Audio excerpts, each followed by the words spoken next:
Hi everyone, thank you all for coming. On this evening where I'm not sure what the weather's about to do, in the case of in the event of a fire, just follow me and I'll rescue all individually. We're delighted to welcome Andrew Raymond here this evening. He has a long career in bookselling for Waterstones, and we're very proud of him and the career he's gone on to. I don't know where I'm going with that. I don't know what you're going with that either. You're saying these things and just keep going. Interviewing him is Ann Landmann, who is a rep for Berlin, but also she is the festival director for Cymera, which is Scotland's festival for sci-fi, fantasy, and horror writing here in Edinburgh. It is hot. The fans are going. Sorry, I've just turned that one off because it's really noisy. Okay. So this side of the room's going to expire, I'm afraid. Obviously, there are copies for you to buy. Some of you have already, and Andrew will sign at the end. Please put your hands together for Andrew Raymond. Thanks, Matthew. You've just, I'm just going to do away with page number 1. Introduction. I love it. So yes, my name is Anne. I will be your guide of questions this evening. We're a nice small audience, so I think if you are at any point during our conversation, you're like, oh my God, I must ask this question. Maybe just throw your hand up and we'll come to you instead of saving it to the end. Because sometimes it is quite warm, so you might forget, and that would be awful. If not, there will be plenty of time at the end for you to ask questions as well. I have quite a few, so many questions about the Bonnie Dead. Just such a title, can I just say? I do quite like it. It's good. I'm enjoying all the titles in the series. But let's just start at the beginning. Matthew has already said you've worked as a bookseller for a long time. At Waterstones at the West Coast, Glasgow, and did you say Braehead? Yeah, I started at Braehead. Yeah. When did you know you wanted to be a writer? Were you one of those booksellers that goes in booksellers because they want to write, like me? Yeah, I mean, like before I managed to get the job at Waterstones, I was writing. I kind of dabbled with a lot of different competitive sports in my teens, and when they kind of started to fall away when I was about 17, 18, I realised that, this one constant in my life has been the sort of pursuit of some form of creativity. And so at that point, this was before, so I'm just a guy born in Paisley, and it's like, I would really love to get into movies, but how can I get into Hollywood? I'm from Paisley, etc. But this is before Gerard Butler was a thing. No one really knew about him yet, so it didn't seem possible. So I just out of sheer economic necessity, I thought, I've got a laptop or pen and paper, and I can write. So let's just write these stories instead of trying to get movies made. And I just did that through uni. I bunked off classes, and I just did my own sort of masters in writing, which was basically arse and chair and just keep writing novels, which if someone, there was a young guy at an event recently was asking me kind of advice about how to get started, and I was like, just write. Just sit and write stories, write a novel, try and write a novel.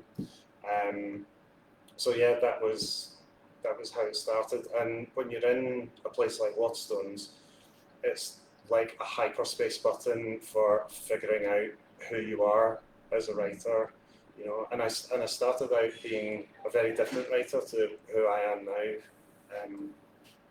Who I am now is the sort of, 4 or 5.0 version of me. And it was funny because for such a long time, I thought I was going to be a sort of literary fiction kind of guy.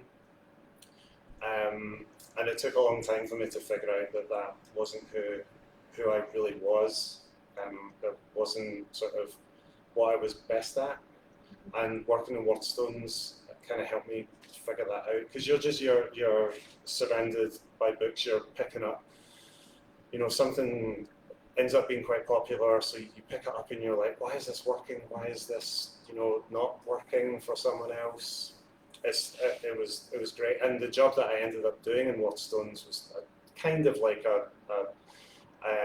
was a commercial manager, but I was sort of ordering for a lot of different stores. So you kind of have to know a bit about everything, and so that like you can afford to be a specialist in that job, and that was the best thing for me. So it taught me about marketing, it taught me about cover design,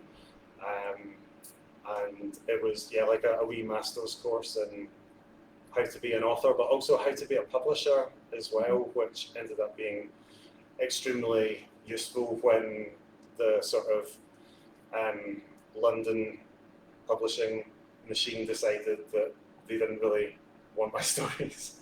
Well, we just didn't know any better. So, how did you go from writing literary fiction to the start writing crime? It just kind of, I with each book that I wrote, and each one very quickly failed, because I would write something, send it off, no one was interested, so I'd move on. By the time I finished the book, I was already thinking about the next thing anyway. So as each book went on, I kind of started gravitating to material that was faster paced, and I realised the book that changed everything for me was The Limits of the World, a book set in North Korea, which is extremely close to my heart, because that for me bridges the Andrew Raymond who I used to be, and the Andrew Raymond that sits before you now, and the sort of final third of Limits of the World turned into a bit of a quasi-thriller, and I realised, oh, hang on, this is good. This is what I want to be. This is what I want to do. And then things changed again when I kind of self-published on Amazon to get started. Am I jumping the gun here on A little bit, but it's okay. Okay. Stop there. Will I roll with it? Will I stop? It's okay to say stop. We'll stop there. Okay. We'll stop there. Okay, so you gradually moved from literary fiction, which we do love, to faster paced things, to thrillers, because you're also a thriller and spy novel published author. Yeah. And then you arrived at crime. Specifically Tart Noir, and we're going to talk about Tart Noir a bit more in detail later. But actually, as you have hinted, and you have said the big A word, which is Amazon, because you have had a fascinating publishing history, because these were originally published in 2020. Well, The Bunny Dead was originally published in 2022, but it wasn't in a physical shape, was it? So maybe tell us a little bit about that. So about my kind of transition into that. So, because that's a brave thing to do. Well, I mean, when you're sitting at home with literally over 100 rejection letters from every literary agent in the UK, you kind of are backed into a corner. And so I decided, right, I can keep trying to do this their way, or I can try this new way. And so I thought, I've got nothing else to lose really. So I worked on this book for a long time called Official Secrets, very complicated political thriller. And then COVID happened and took off. Not immediately. I put it out and it was like sort of 4 or 5 copies a day. And it was just a sort of steady trickle. And then by the time COVID happened, it was crazy. It was like 50, 100 copies a day. And it was wild. And then I kept doing that series. And at a certain point, I kind of realized, like, this is great. I'm enjoying doing what I'm doing. I'm kind of enjoying being a publisher as well. But there's something about storytelling that I was kind of feeling a bit unsatisfied with. And I figured out that it was those points in a chapter where I'm talking about a character and I have to leave them. The chapter has to end because the story has to move on, the world has to be saved, etc. But I wanted to stay with this guy and keep chatting to them. And I kind of felt like crime was a better situation to be dealing with characters like them. Because I've been kind of thinking about this, talking about, you know, my publishing past of late. And it kind of occurs to me that the political thriller, spy fiction, they're kind of small c conservative in a sense. The established order has been upset in some way. There's been a terrorist attack or whatever, a cyber attack or whatever it might be, an assassination. And the established order has to be corrected in some way. And that might be by some outsider or whatever, you know, a Duncan Grant character or Novak and Mitchell. But I kind of felt like it was, I found it more interesting to talk about those characters that are more on the margins of society, the high and the low of society, people that are kind of forgotten about, because these are the voices that I live with all the time in Glasgow, and they're the voices that stay in my head and kind of percolate and become characters, you know, like Donna, like, I mean, all the crew in the Lomond series, really. And that's when I realised, yeah, crime is the thing. Plus, I was really missing writing about Glasgow, because I was writing about Dubai and Paris and America and all these far off places. And you couldn't even go to them because it was COVID. Yeah, and everything was, the research was so weighty and oppressive, and it was slowing everything down, and I just wanted to write. And I thought, well, I'm missing writing about the places and the people that I know and love and that are actually in my heart. So coming to write a series like Lomond, it felt like I was bringing the personal and more emotion-led stories that I used to write, but bringing them into this new world that I'd kind of created for myself. Lovely. So you started out as a digital-only published author on Amazon, and now we see them in print. How did that come about? So I had become aware of Vinci, the publisher. So the people that run that are basically the people who published Steve Larsen's Millennium Trilogy, published Peter May in the UK for the first time, like proper heavyweights, and people with taste. Excellent taste, and for some reason they were interested in publishing me. They wanted, they were interested in a new series, but they were also interested in Lomond, and so we kind of put heads together and decided, right, I've got a paperback problem, and we just talked and figured out a way for them to do the paperback side for me, and I mean, we can talk about it later, I'm sure, but also do a new series with them next year as well. So they've got this kind of nimble indie attitude that I do, which is kind of, it feels like a kind of internet startup attitude of like move fast and break things, which I kind of love the inherent anarchy. And I mean, it's pretty anarchic to publish 4 books in the same series on the same day. I mean, I love that because, you know, James, the sales manager, asked me about that, and I was just like, I feel like it's a mistake. I see or saw in Waterstones traditional publishers making a lot of mistakes. This whole book a year thing from authors, it's like, why? It doesn't take a year to read them. I mean, when the next Lomond book comes out, within 48 hours I will have emails from people asking when the next one is out. You can't write fast enough. So anyway, James was just like, I love it, let's do this, and yeah, it's worked really well. So yeah, if you thought you were getting away with just getting 1 book to them, it doesn't stand up. It's the 3rd one. Yeah, I think that'll fall over its bit, that one. I love it. Okay, right, we've teased them enough. Time to tell them a little bit about DCI Lomond. Okay, so the series in general. Set in Glasgow? Contemporary Glasgow? Yeah, so I mean, Glasgow was simple because, first of all, I felt like it had been sorely neglected. This place has been covered more than enough by Mr. Rankin, and no one's going to beat them, frankly.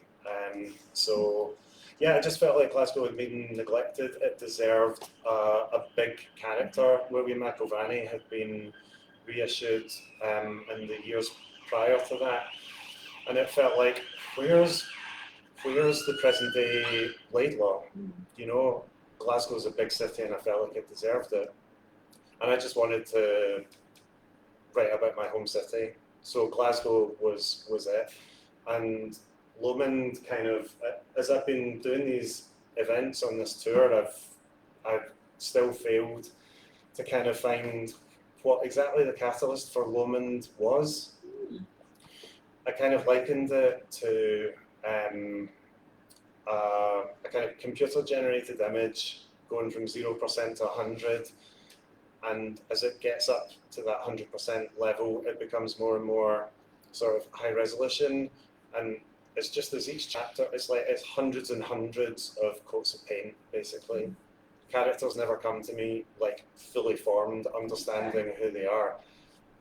On day one, he's just a guy sitting in his living room surrounded by newspaper clippings, and that was all I had. I start from a very visual aspect, and that kind of continues through the whole process for me. So I just started with that image, and you just kind of fill out everything from there. Do you want to share that image with our audience? Do you want to read it? Oh yeah, sure. So this is just I normally kind of dislike doing hearing readings at events. I did give him the option. I'm not making it. Purely because they always end up way too long. So this is just a brief introduction to DCI Lomond. Detective Chief Inspector John Lomond closed his front door behind him, taking in the sight of his tiny, dismal flat before dropping his suit jacket on top of a pile of unopened junk mail and takeaway menus. He hadn't needed the jacket since leaving at 5:30 that morning.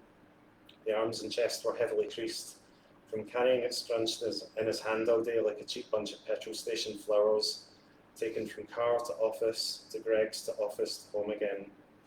He cursed the infernal summer heat. After all, it was Scotland in July. It wasn't as if summer was an actual thing there. Summer was something that only ever happened down south, anytime the news reported heat waves, showing hordes of gammon-covered beachgoers sunburnt by lunchtime on English beaches. The BBC would report it as if it was happening everywhere. Meanwhile, it would invariably be ticking it down all across the central belt. But for once, Glasgow was in the middle of a heat wave that was now in its 7th day. Like any senior officer who had put in time at many stations through the years, Lomond had acquired a number of nicknames. While at London Road Station working for major investigations, he was known simply as Big Yin on account of his 6'3" frame, as well as Lurch and Bigfoot. One of the more literary-minded sergeants had christened him the Long Dark, also because of his height and his often broodingly dark personality. His wife Ailey, who had often remarked that his inability to make nice chat at work strings or functions was the main reason he had languished at Chief Inspector level for so long, while much less talented officers than him had climbed the greasy ladder at Police Scotland's Kilmarnock headquarters. When in the company of fellow police, all Lomond wanted to do was talk about inquiries, and no one ever talked about inquiries at work functions. They talked about football or TV, or who might be secretly shagging who. These senior officers in Kilmarnock were there because they had a talent for talking about themselves, always lobbying. The only lobbying Lomond had ever done was for increasing prison sentences on murderers, rapists and paedophiles. Lomond sighed as he entered the living room. "You little arseholes." He had left the windows open all day, and now 3 serious-looking wasps were having a major scrap in the middle of the room. Getting them out required a feat of coordination, for as soon as he had cajoled one of them out by flapping a small cushion, another had come buzzing back in. Getting them all out took up another 15 minutes of his time and left him sweating even more than before. After a cold shower, he returned to the living room wrapped in a towel, refreshed and chilled. The room was sparsely furnished. Books on forensic science and Scots law and true crime were piled in loose stacks on the floor. Judging on furniture alone, a stranger might have surmised that Lomond had just moved in or was on the cusp of leaving. There was a TV stand in the corner that had been left by the previous tenant, but Lomond hadn't brought a TV with him. He hadn't had one for years. In place of the TV was a hi-fi and turntable. Currently playing was the Blue Niles, the Downtown Lights. He hadn't exactly pushed the boat out when it came to decoration. He was renting rather than paying a mortgage. He might have been earning over 60 grand a year, but his move to Paisley was only supposed to be temporary. It seemed pointless buying somewhere in Scotland's biggest town, which was another way of saying it was close to being Scotland's smallest city. Resale in Paisley could be a nightmare, and Lomond had no intention of acquiring a financial anchor in Paisley. Renting made more sense. That was 5 years ago. Since then, he had covered the plain magnolia walls with newspaper clippings, police records, witness statements, various maps of Glasgow and suspect mugshots. At the centre were 5 young faces, all of them under 10 years old. The youngest was 4. Their eyes glowed with innocence, gap-toothed grins and rosy cheeks. School ties knotted clumsily and pulled aside for official primary school photographs. They had started as the missing, then they were the dead, and finally, christened by a Glasgow Express reporter as the Bonnie Dead. I'll stop there. Now, many crime authors, when they start out, their first books may be something, a murder, or, a different murder.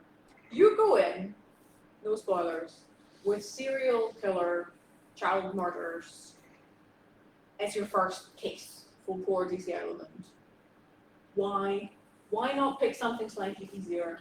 And not just serial killer, child murder, abduction, serial killer, child murder. So you give yourself this added pressure of like a deadline. And you're just like, why? What? This is so hard. Like, that's such a challenging first case for him. Well, I've got a history of not making it easy on myself. I felt like when I come up with the idea for it, because I knew that, so then I have to just talk about Lomond as a character to discuss this. So I knew that Lomond had this history, this tragic history with a child that had passed, and that's not giving anything away. So once I figured out that, okay, so the past is going to be as much an antagonist as this Sandman killer is. Once I knew that, it kind of made sense that, well, I think this modern day case has to be a child that he has to save. And I'm a fan of a ticking clock because it's a great mechanism for just getting things moving and feeling like, I always want the reader to feel like, don't worry, I've got you, we're going somewhere with this, and here's a clock to count down to let you know. And I'd read Stuart McBride, and I love Stuart McBride, but my God, it's so graphic, some of the stuff. And I knew from the start, I'm never going to get graphic with this. So I knew, I felt like I could do it in a way that wasn't too much. Just I knew that the character of Lomond, so I mean, there's the short version, which is he came from a place of light versus dark. There's a longer version, which, I mean, we've got time. We've got time. We've got time. Tell me the long version. Okay, so the longer version is I was watching the movie Seven, and there's a Hemingway quote towards the end that's read out as voiceover Morgan Freeman, and the Hemingway quote is, "The world is a fine place and worth fighting for," and then Morgan Freeman adds at the end, I believe in the second part. And I immediately felt like someone should write that guy, someone should write that character. And it stayed with me, and like years later, when I started writing Lomond, that quote came back to me. I thought that's kind of who he is. I didn't set out to write someone who was revolutionary. I didn't want to revolutionize the genre, because I think that if you try to do that, you end up writing something that's not crime fiction. I just wanted to write someone who was real. But I kind of felt like when I was figuring out who Lomond was as well, I think there's sort of 4 ways that you can go. Malcolm Gladwell has talked about this. There's the Western, where you go into town and it's lawless. There is no sense of justice until John Wayne comes in or Clint comes in. There's the Eastern, where, yeah, there's a sense of a system going on, but it requires some sort of outsider in order to make it function. That's your samurai movies, but it's also guys like Serpico. It's, I mean, to a degree, it's guys like Rebus as well. Then you've got your Northerner, that's your Midsummer Murders, that's Morse. Everything is fine. The system works great, just let this guy sort it out, that's all you need. And then you've got an interesting one, which is the Southerner, which is the whole system is corrupt, everything is broken, and you need this white knight to come in, and that's basically every John Grisham book. And I felt like, let's do a guy who's all of those in a way. And that became Lomond. So no crime book or procedural is complete without the supporting cast. Yeah. So once you had your Lomond, why is it called Lomond?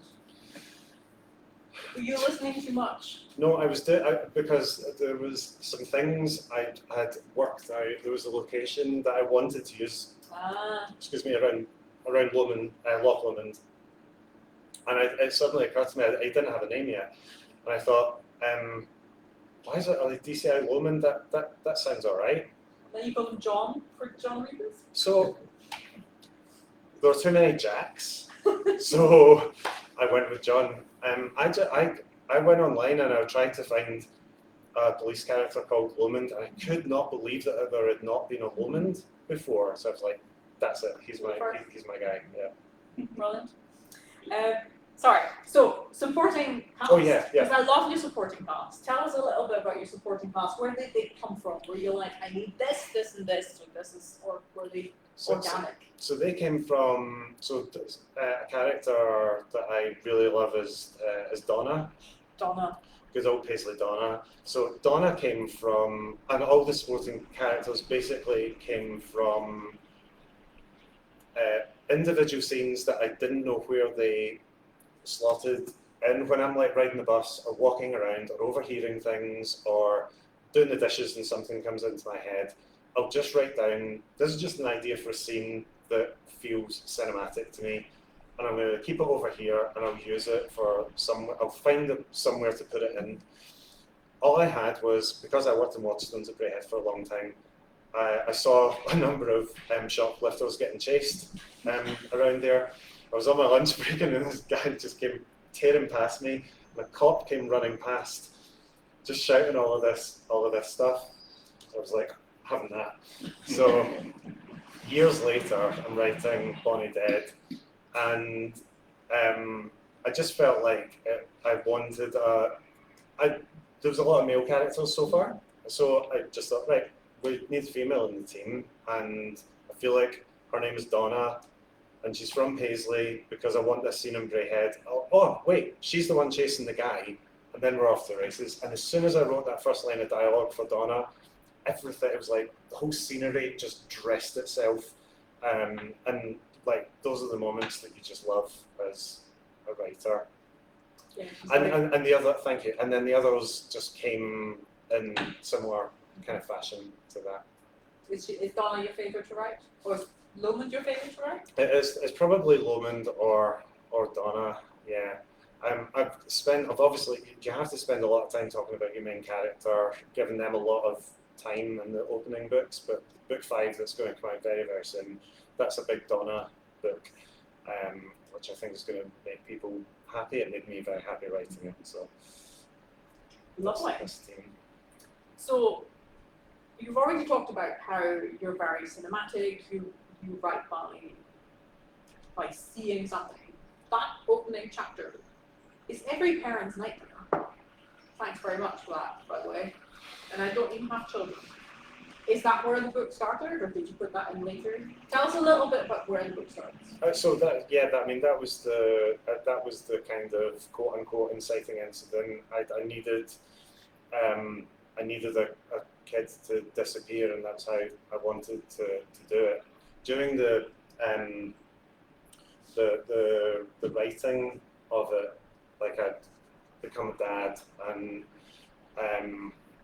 I used to hear people talking about becoming parents and, you know, blabbering on about how it changed their lives and stuff, and it was so huge. But it is true, and it changes your perception of danger.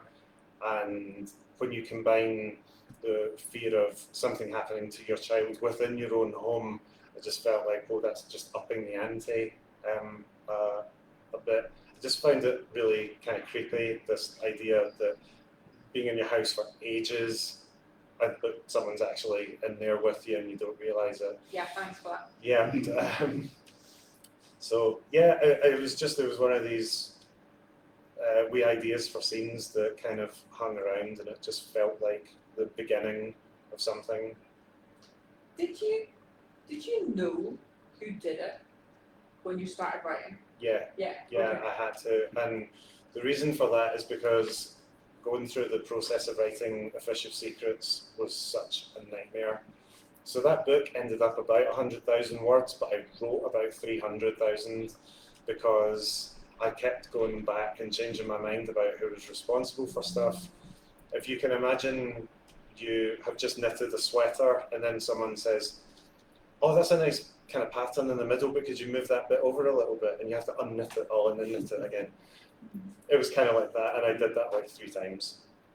And the reason for that is because I got to know the story so well, and this touches on the kind of difference between 2 types of writer, like someone who plans and outlines and someone who doesn't. I feel like when you write without a plan, everything feels immediate and fresh and exciting, and the kind of notion is, right, so if it's exciting for me, it'll be exciting for a reader. But I don't actually think that always holds up, because anytime I have come up with something on the spot and kind of hoofed it, as I call it, it ends up causing a mess. And I think what happens is it feels exciting in the moment, but when you come back to it a week later, you kind of realise, oh, it doesn't quite hang together. It's a lovely idea in isolation, but you're not writing something in isolation, you're writing the whole book. So you kind of have to, if you want to write plots the way that I like to do them, you have to outline them, because you have to, I love sending people down my cul-de-sac. I'm sitting at home, honestly, I'm like giggling away to myself, and I did it today actually when I was writing. I was giggling away to myself, no one's ever going to guess what this guy is up to. It's really fun to do that. Shocking.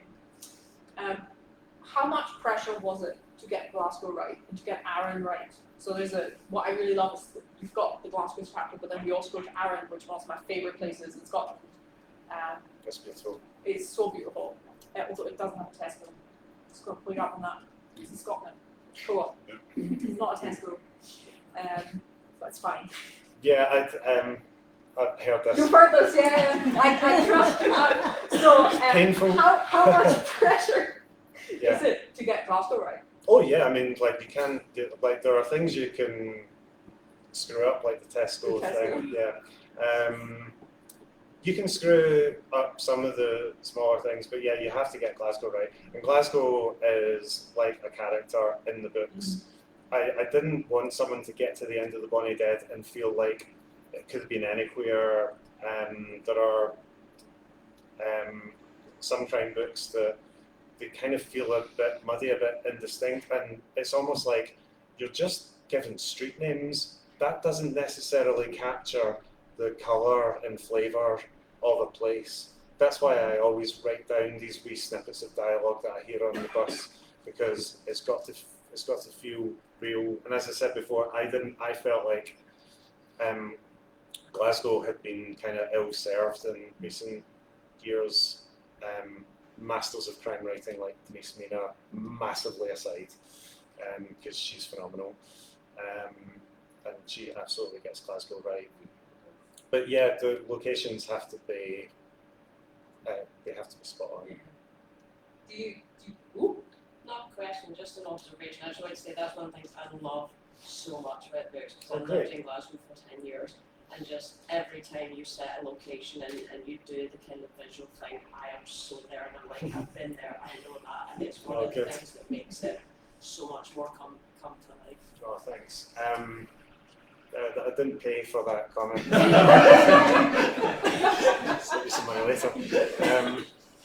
Yeah, I don't know. I kind of, when you're writing about places that you know, it's kind of hard not to. When I was writing things not Lomond, the places that I'd been to that I wrote about, like I'd set a part of a Duncan Grant book in Leon, and I'd been to Leon, and a lot of people said that it felt quite kind of real and compelling, and it was like, that, I mean, that was not a coincidence that that was a place I'd really been to, and that's how I tried to let Lomond work as well. yeah. So there's so far 3 more books in the series. Have you been to all the places in them? Because I mean, obviously, love Lomond. Yeah, I would. then- I'm thinking of my feet here. Yeah. There's a location in the shortlist that's called somewhere else, but it's based on a real place that I'd been to because the geography didn't quite match up. Yeah. I can't think of anywhere in the Lomond verse that I have. Lomond verse. Not somewhere that I've been to. I love it. Did you consciously pick Arran as a counterpoint to Glasgow? Because a lot of I feel like quite a bit of the book relies on people not knowing each other. In Glasgow, you've got like that anonymity of like, you don't really know what the neighbour next door is up to, with some of the later ones in particular. And on Arran, obviously, it's the opposite. Everyone knows everybody's business. To a point, was that a conscious, or did you just really like Arran? Well, I really love Ann anyway, and it was somewhere that I hadn't been to until recently, before writing Bonnie Dead. But no, all it really was about was Glasgow's very urban, it's very grey, and I just wanted to try and balance it. We needed to go out to the countryside at some point, breathe some fresh air and just get away from buildings. I just wanted Bonnie Dead to feel big and be on a big scale, and part of that is thinking cinematically and trying to think, right, do we feel like we're in the same place all the time? I try to write about how things smell, you know. I try to the colours and just everything that you see when you go different places. So yeah, I was just trying to cover all that. No, I love that you picked Arran. Because I don't think I've read a Scottish Crown book that is set on Arran before.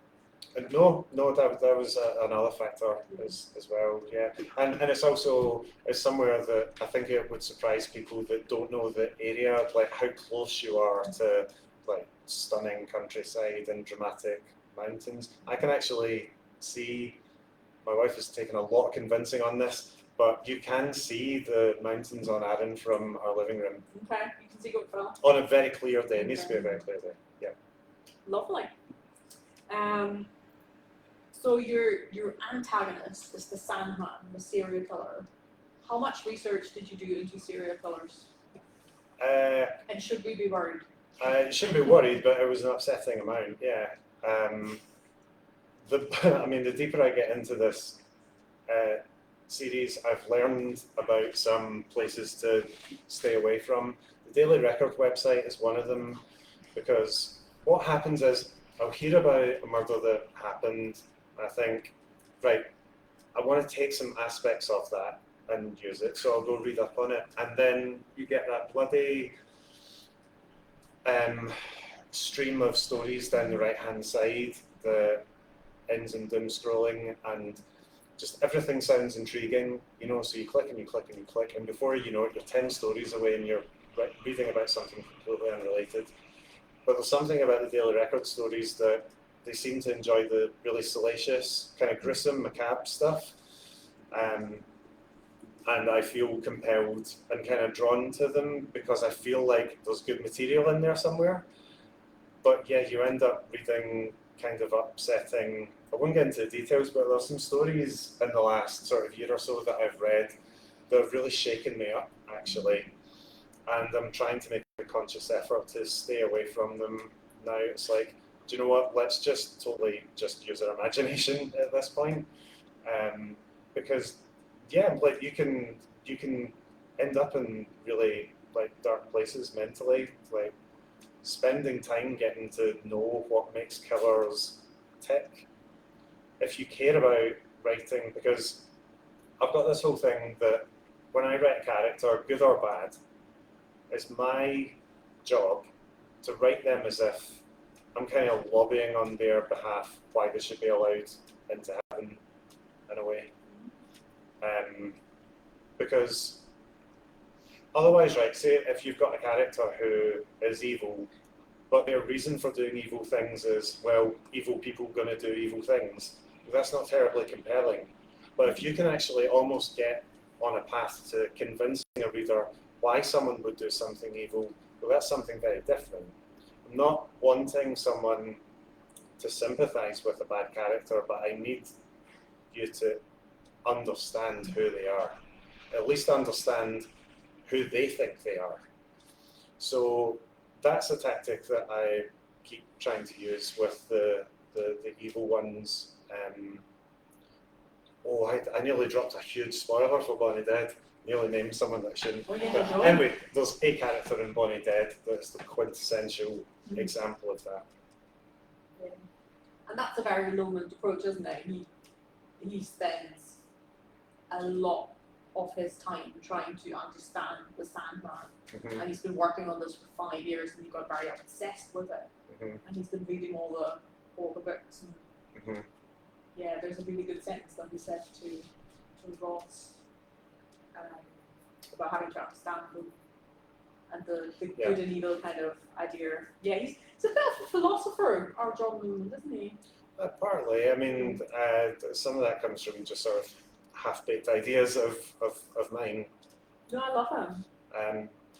I kind of likened Lomond to myself, but maybe a few years older and much braver, wiser. He's just had different things happen to him. You know. Yeah, I think as far as understanding the evil elements of society, that part of his journey through the book is coming back to that kind of Hemingway quote about the world being worth fighting for. If anyone has got an excuse not to get out of bed every day, it's John Lomond. And writing Bonnie Dead, I'd come out of a pretty dark place in my own life. I was in a really happy place by the time I'm coming to Lomond, but it informed a lot of where Lomond came from, because if I can write a character like him and he can find reason and a purpose to keep going every day, then so can I. And yeah, he's got a lot of reasons to give up, but he kind of is able to accept that there are bad people and they get away with bad things every day because he sees that every day, but he can live with it because he's going to keep trying. And sometimes that's enough. I kind of liken it to the sort of idea that life isn't the things that happen to you, it's how you deal with them. And that's very much what Lomond has to deal with, because we can kind of, life can be, you're on an escalator and you're on this set path and you have to go wherever the escalator is leading to. Or you can treat it like you're walking up a hill and you can stop wherever you want. You can take diversions and detours and what have you, and hopefully there's a beautiful view at the top of it. And some good people to walk it with you. So you've been talking about how working with Waterstones has informed your knowledge and your understanding of the kind of book you've written. In your opinion, what's like your top 3 things you need for a good tart noir? Oh, so it doesn't have to be 3. Well, I mean, it's got to start with a fantastic kind of vibrant location, somewhere that feels unique. I think there's also something inherent in the Scottish psyche or the Scottish sensibility of a kind of underdog status within the people. I think there's a natural inclination to be sceptical of institutional power and abuse of power and corruption and conspiracy. And something that is just unavoidable as well is that there are a lot of things that Scottish people are brilliant at. I don't know that there are many things that you would say that Scotland kind of leads the world in necessarily. And I mean, I say that as someone who loves this country. I just mean from a sense of being that underdog, and I think that we are just the natural state of Scotland is: are we our own people? Are we ruled? Are we not? Like, what is it? And if you think I'm going any further down the independence rabbit hole, you're out of your mind. I'm not interested in that. But it does inform the national character, I think. And there is a reason why sort of so-called tartan noir books feel different to somewhere set elsewhere, because there's something specific about our national personality. And Kind of sardonic as well. There's always a lot of dark humour. The dark humour, yeah. I always think, is very Scottish. Yeah. Does that come easily to you, or are you a sardonic, dark humour? Yeah, but kind of cynical at times. Yeah, I think there's a natural kind of fluidity with me as a writer that comes in there. So Lomond's arc is so essential to the first book, but do you have an arc for the entire series? Have you got it planned out? Are you just kind of winging it now that you're on book 6? No, I mean I have a rock solid plan for like up to like book 12 at this point. Oh, wow. And it's kind of, there aren't enough hours in the day sort of thing. So I should say for book 5 has been a long time coming. The reason it's taken so long is that I'm taking the opportunity to have a bit of a story follow through from book 5 into book 6. So I've actually been working on book 6 in the background to writing book 5. So book 6 is actually going to be out like early autumn. And I just wanted to take the opportunity to, so book 5 is its own thing with a full conclusion and stuff, no cliffhangers or whatever, but it's got a kind of line of duty-esque through line that comes through, which necessitated working on them both at the same time. I was like spinning plates a few months ago, but I'm finally kind of figuring that out. So yeah, there is a big plan for everyone. Amazing. Do we have any questions from our lovely audience? Matthew's got a question. You get to go first. Thanks. Have you ever started to write a situation with one of the characters, dumped it in, and then thought, no, it doesn't suit them, and shifted it to somebody else? I mean, I've got two choices here. I could give you an answer, or I could just tell the truth. Circle of trust. Okay. Yeah, I nearly. Oh God, I can't talk about it because not everyone will have read. One of the. I wouldn't even tell you which book I was going to talk about. Short answer: yes. Yes, I have, and the reason that it changes is not necessarily because the big master plan for everyone has changed necessarily. It's more that getting into 5 books into the series, I'm starting to get to that point where each character is more sort of fully fleshed out and feels more distinct from each other, hopefully. So as I write certain scenarios for people, so let's say I pull something out of thin air that is not in any of the, just totally not going to be in the books. Donna gets jumped by a bunch of guys in the street and gets battered or something. Couldn't give that to Donna because Donna would fight back too much, and you know it just doesn't feel like it would belong to her. I'm pulling it out of thin air, but so yeah, it does change. Yeah. Is it frustrating? What's that? Is it frustrating? Just pick up a new character. Yeah, I mean, you just kind of, it's just like handing a dinner plate to someone else, really. Are you getting to the point where you have to double check? Or do you remember everything? No, I have, when I've got my current work document, the software that I use to write, and I've got tabs open of all the other books there because I'm constantly going in and out and in and out.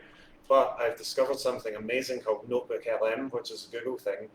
You can, excuse me, it's like an AI note-taking thing. But I realised that I can upload the manuscripts for all the Lomond books, press a button called Timeline, and it gives you a timeline of everything that's happened to all the main characters in chronological order.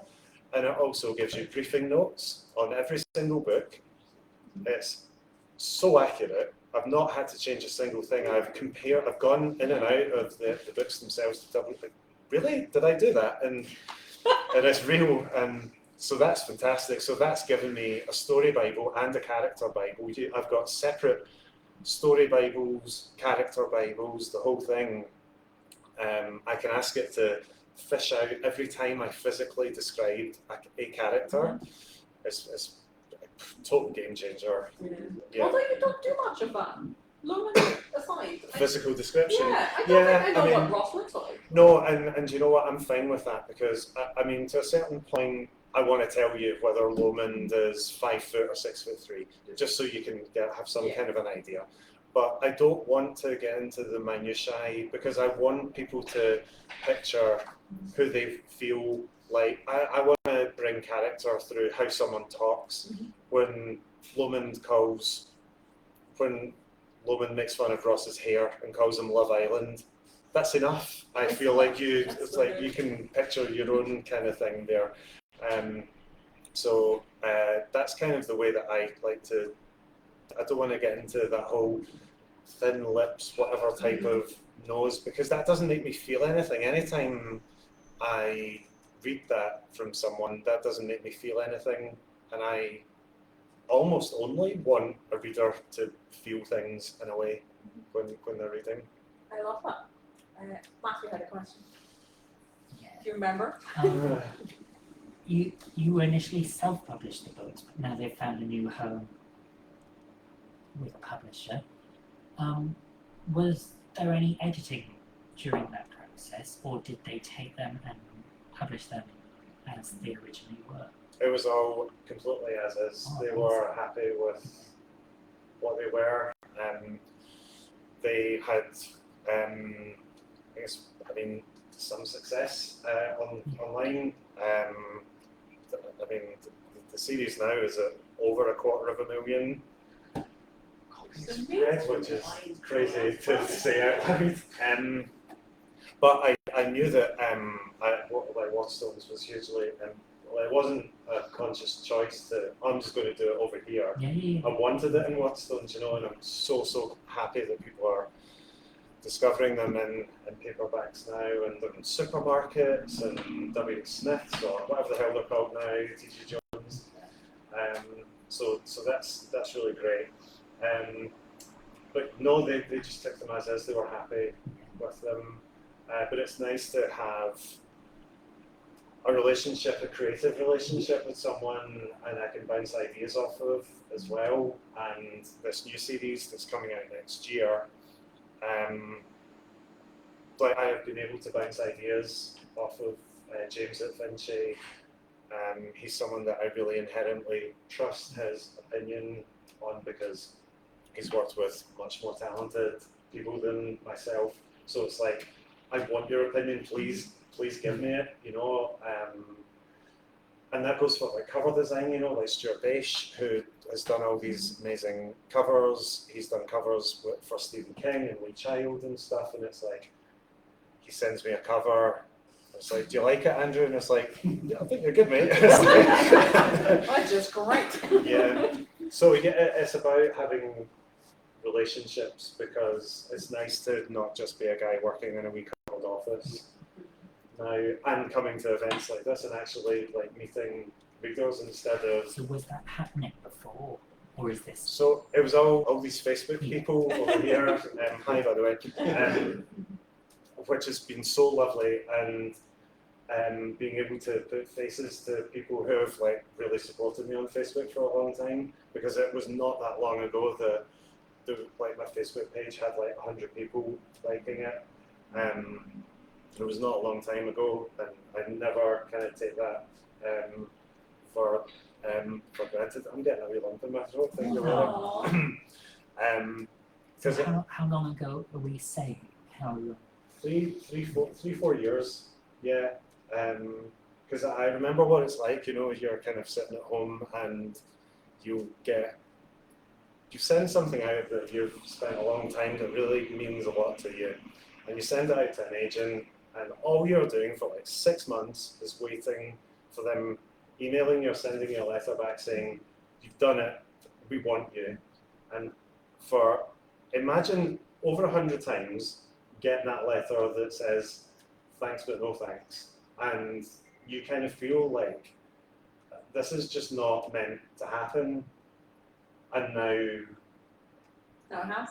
250,000 copies later, and it's like, what? How? You know, so I'm genuinely every single day I'm so grateful to be able to do what. Kill people for a living. What I do. Yeah, kind of. Yeah. Right, we've got time for one question. Yes, Oh, I've got one. Yes. I would like to know, how do you write? Do you write at home? Do you follow a strict rule like normal working people then, or something else? You start at 8 o'clock, Yeah, you work have a timetable, targets. or Very structured, and it Yeah. has to be, otherwise everything just falls apart. So I can't work in cafes or coffee shops or Okay. whatever, it's just impossible. I outline a scene, I have to have all of the beats for it, and this is forgetting the wider planning of the overall book, but once I'm starting proper, I have the outline for the chapter that I'm about to write. I've got all of the beats, I know what's going to happen, so I don't sit there dithering about where even just physically someone is going to go. That can tie you nuts. I set a timer for half an hour, and I write as much as I can in half an hour. I can normally get about 750 to 1,000 words in that half an hour if I'm on a hot streak. Worst case scenario, it's about 300 or 500. And then you just do that several times throughout the day. You just try to get as much of that done. When you're kind of running your own publishing business, there's a lot of other things to do as well. But I try to get the best work from myself in the earlier part of the day, and that's how it works. Yeah, I've tried a lot of other things in between, but that's the system that gets it done. One last Go one. on. What's it like going back into the Waterstones you worked in and seeing your book on the shelf? Oh, this, yeah. I just wanted to try and get another lump. Damn it, I don't know how you managed to do that, but yeah. I was at the first event that I did for this book tour was in Sucky Hall Street, where I spent the sort of happiest of my, but I've happy memories in all the places I've worked, but Sucky Hall Street really meant a great deal to me. And I can't tell you like what it means to have people that you've worked with kind of back you, and it's not like just lip service, because I know what it means to have the physical space in shops taken up for certain books. Like they have to work, and all of the shops that I've worked in or know people from, like, they are giving me so much support. They're telling telling readers, customers about them. They're giving me huge amounts of space in their shops, which is a premium. And I'm just blown away by how much support Waterstones are giving me. And I feel incredibly defensive for Waterstones. I feel like I want to do a good job for Waterstones in a way, and I really want the books to be a success for Waterstones because it's my way of paying them back, really. Because are we going to see one of the characters going for a wee bookshop in a bookshop? I don't think there's, well, certainly no bookshop scene in this. Are we going to have a murder in a bookshop? I think Ben Aronovich set a murder in a Waterstones in a book a number of years ago. I remember that. Yeah, I don't want to get kind of too sort of inside baseball with it all, because if I do start talking about, I went down a bit of a setting things in the publishing industry rabbit hole with a Novak and Mitchell book, and the problem is that I can't hold my tongue. I want to tell the reader everything about the publishing industry and everything I've ever thought about it.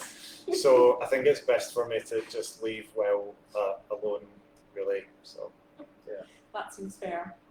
Well, I think the support from Waterstones and any other bookshop and all readers in the world is well deserved, because I really, really love the book of it. I can't wait to read more about DCI Lomond and the entire team. I'm so excited for Donna getting her big moment as well. So thank you. that brings us to the end of the hour. If you do have more questions, please come and chat while you get a book signed. We're already in July. Christmas is just around the corner. Nothing says I love you like a crime book for Christmas. But before we get to that, please join me in thanking Andrew. Fantastic.